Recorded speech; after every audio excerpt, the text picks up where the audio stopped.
Hi முருகலான ஒரு தோசை ஊற்றி அதில் அப்படியே சாம்பார் மேலாப்பிடிக்க ஊற்றி அப்படியே தொட்டு சாப்பிட்டா ஆஹா என்ன மனம் சூப்பராக night dinner sambar ready.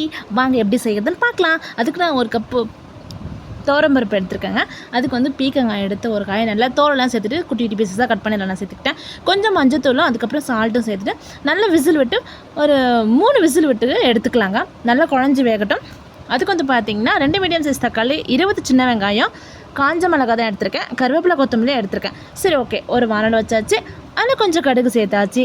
Next என்ன, சீரகம், சோம்பு அண்டு அவ்வளோதாங்க, வேறு எது கிடையாது. அது நல்லா பொன்னிறமாக பொரிஞ்சதுக்கப்புறம் சில்லி சேர்த்துக்கலாம்.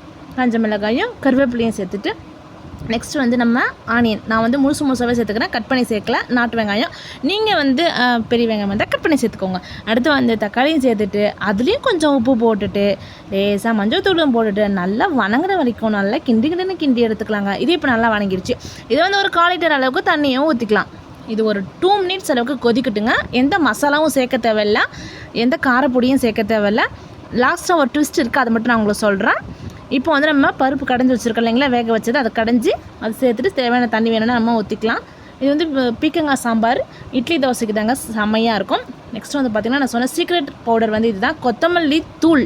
இது வந்து ஒரு 3 ஸ்பூன் கிட்ட எடுத்து நல்லா கொதிச்சதுக்கப்புறம் சேர்த்துட்டு அப்புறம் ஒரு 2 மினிட்ஸ் கொதிக்க விடுங்க. ரொம்பவே சூப்பரான செம்மையான டேஸ்டான சாம்பார் வந்து ரெடிங்க.